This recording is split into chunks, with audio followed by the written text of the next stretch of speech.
Hello, everyone. My name is Betty, and I'd like to share a personal story with all of you. My mother-in-law, Madison, was once quite a different individual compared to the rather superficial and self-centered person she presents as today. This transformation, my husband Edward believes, took place later in her life. Growing up, Edward and his mother Madison lived quite humbly.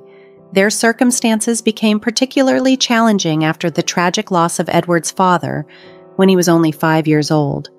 Despite the hardships, Madison to the occasion became the sole provider, ensuring that they led a simple yet stable life.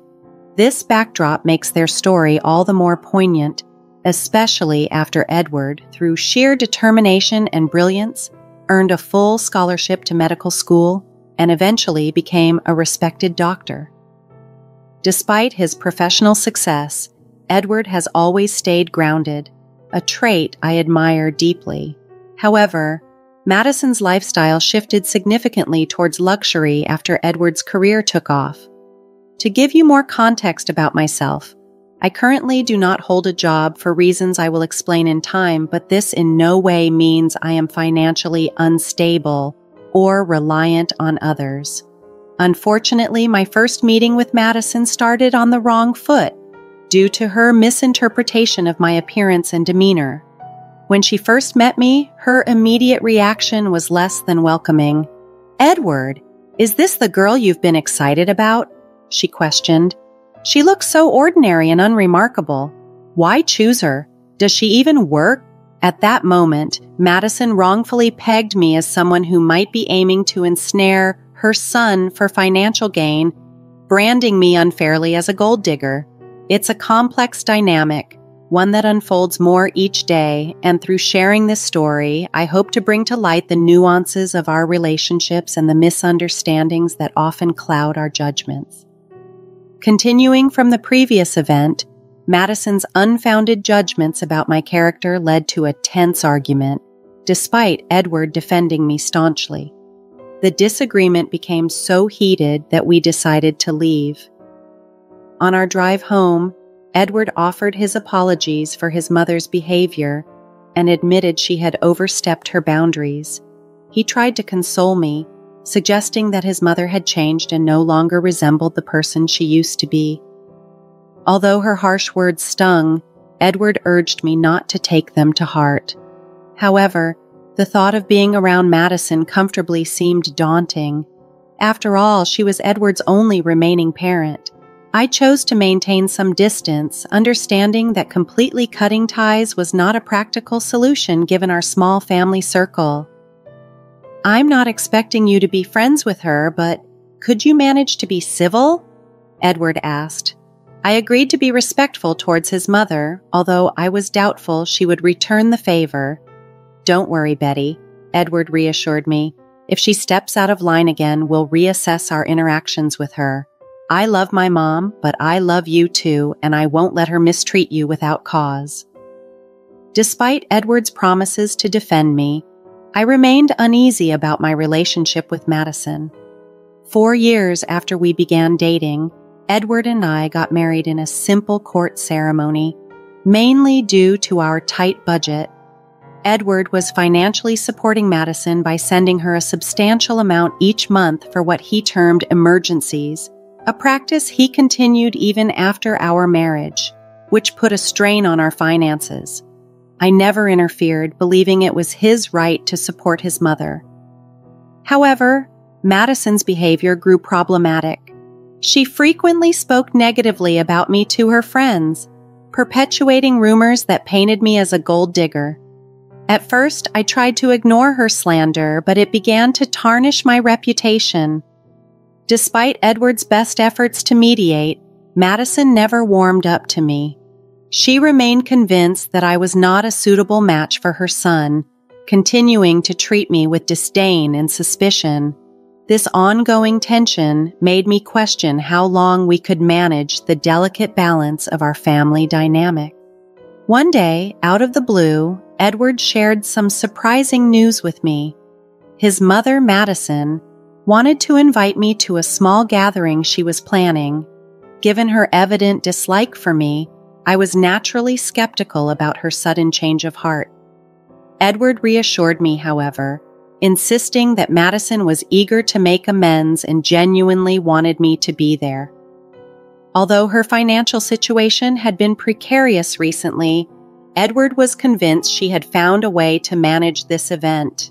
Despite my reservations about her past behavior, I agreed to attend. Edward was hopeful that his mother was making a sincere effort, so I decided to approach the situation with an open mind. I was keen for us to repair our strained relationship and perhaps even build a friendship. Yet, deep down, I harbored serious doubts about Madison's intentions and whether she truly valued her son's happiness. As the party approached, I awaited details from Madison with a mix of eagerness and apprehension. When Madison finally texted me the next day, I assumed she was confirming the invitation.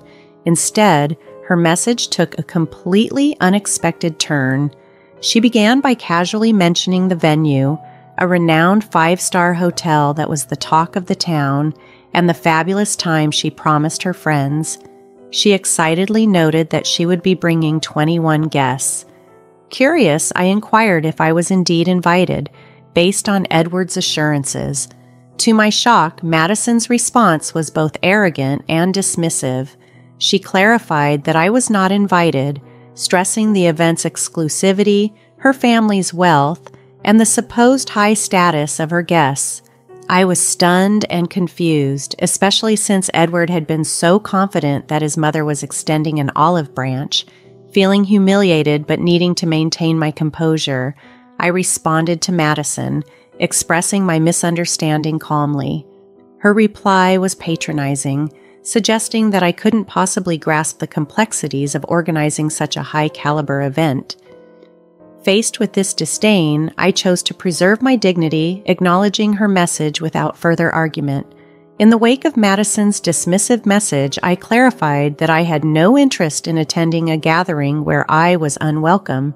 Despite this, Madison doubled down on her exclusivity claims, flaunting her supposed class and status. Though I felt a strong urge to react angrily, I decided against it. Instead of sharing the upsetting exchange with Edward, I chose to keep it to myself and wait for the day of the party to pass. On the day of the event, Madison, apparently oblivious to the emotional toll her words had taken, sent me a photograph of herself and her friends dressed in lavish designer outfits, boasting about their evening on social media. I chose not to engage and instead focused on my work, patiently waiting to see how the situation would unfold. About 2 hours later, I received a call from my father, a call that brought an unexpected twist to the story. Here's something I hadn't shared widely. My father owns the hotel where Madison was hosting her party. This was something Madison did not know. 4 years ago, I inherited a substantial sum from my grandfather, which I invested in my father's business. As a result, I now receive a share of the profits from the hotel and other family-owned enterprises. Despite my comfortable financial background, I've always preferred to keep a low profile, which is why Madison was unaware of my connection to the venue. My father's call brought another surprise. Madison and her friends, unaware of the high costs associated with such a luxurious venue, had racked up a bill of $4,000. After enjoying their evening, they requested a 60% discount, claiming they were short on cash. My father, knowing the situation and seeing how Madison's group had been rude and entitled, upsetting his staff, sought my advice on how to handle the situation. Faced with this ironic scenario, Madison flaunting her supposed superiority at a party she couldn't afford, I shared my frustrations with my dad. We recounted how Madison had used the event to demean me, not knowing that it was my family's property. The irony of her inability to pay the bill did not escape me, serving as a small, albeit unintended form of retribution for her earlier behavior. As my dad and I discussed Madison's ostentatious party and the burdensome behavior her group imposed on the hotel staff, he fully grasped the situation and shared the staff's frustrations. Seeing a chance for a teachable moment wrapped in a bit of poetic justice, I half-jokingly suggested that Madison and her entourage could perhaps make amends by washing dishes and cleaning the kitchen and floors given their disrespectful demeanor. While this idea of revenge seemed fitting to address the way they had treated our staff, it was also a way to make a point about humility and respect. If Madison escalated the situation foolishly, my dad even joked that he could involve the authorities, though we hoped it wouldn't come to that. My dad chuckled at my suggestion, giving it an enthusiastic endorsement, and even proposed to document the event with photos.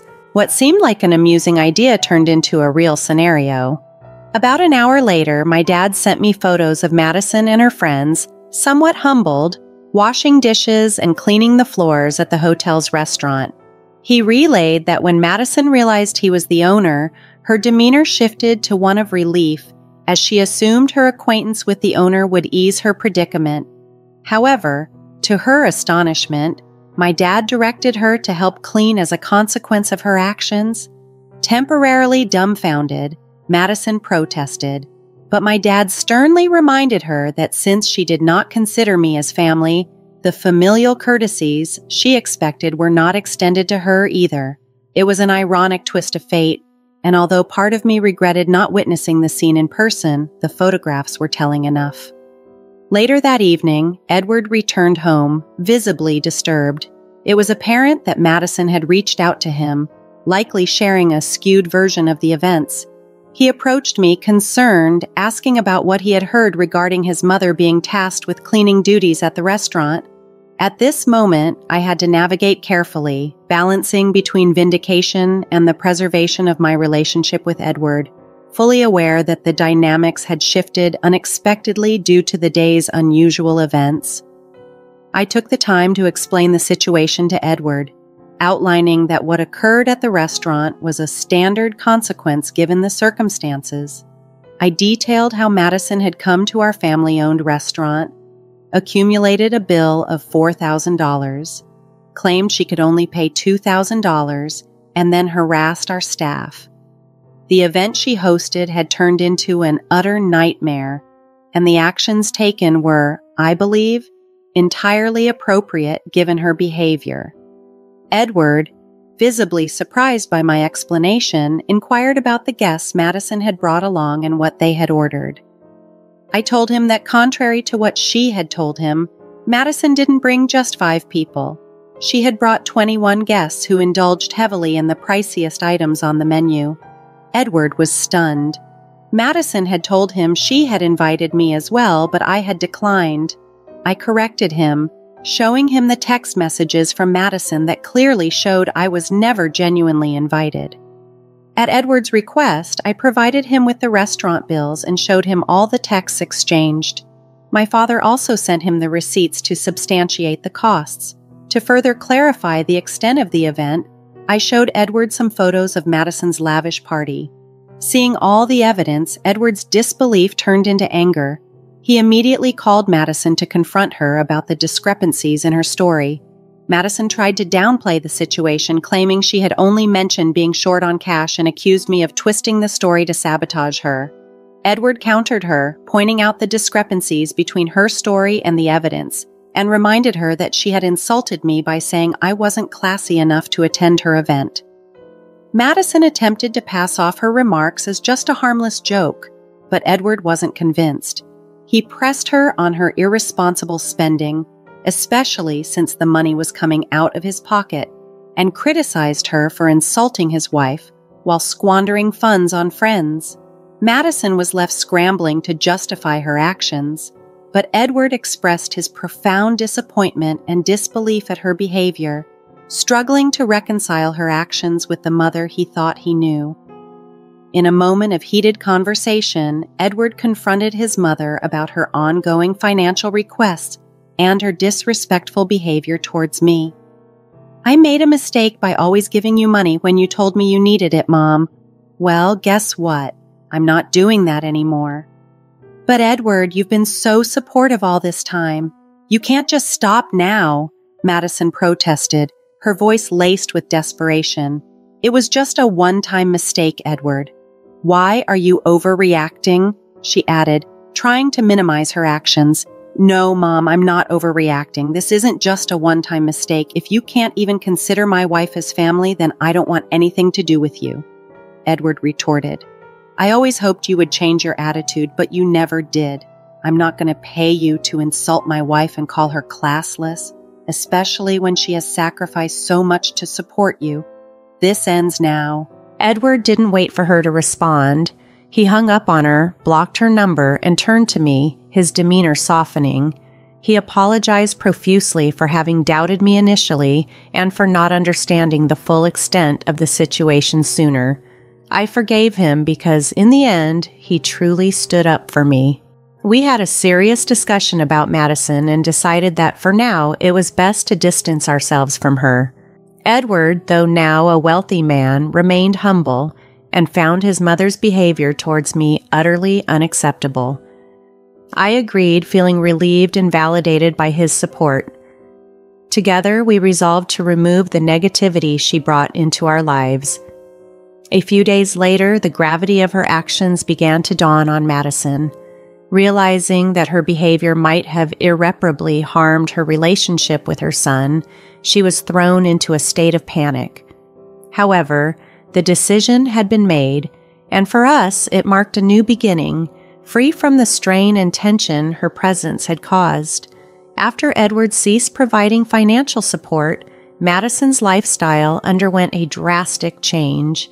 Accustomed to a high-end life funded largely by Edward's generosity, she suddenly found herself struggling to maintain her standard of living. Despite having a job, her earnings were not sufficient to cover the opulent expenses she had grown used to. As a result, she began showing up at our house, initially making demands to speak with Edward, which soon turned into desperate pleas as she was repeatedly turned away at the door. In the meantime, Edward redirected his financial support towards my father's business, investing in the expansion of his hotel and restaurant ventures within our neighborhood. We have aspirations to grow the business into larger cities, but these plans are still in the early stages of development. The change in financial support meant Madison had to significantly downgrade her lifestyle. She struggled to afford her rented condo and eventually had to terminate her lease, moving into a smaller one-bedroom apartment where budgeting for anything beyond basic necessities became her new reality. She often emailed us about her financial difficulties, still downplaying her previous behavior and suggesting that we were overreacting to the situation. It was clear that she wasn't ready to fully acknowledge her role in the estrangement. As we decided to distance ourselves from Madison for the foreseeable future, life brought us an unexpected joy. I discovered I was pregnant. Edward and I are thrilled and have been busy preparing for our new arrival. With the baby on the way, I'm relieved that our child will be shielded from the negativity that Madison brought into our lives.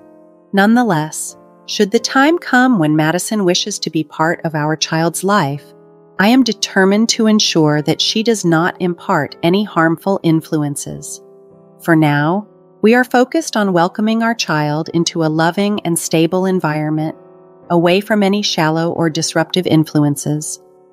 We appreciate any well wishes as we embark on this exciting journey of parenthood, hoping to provide the best for our child.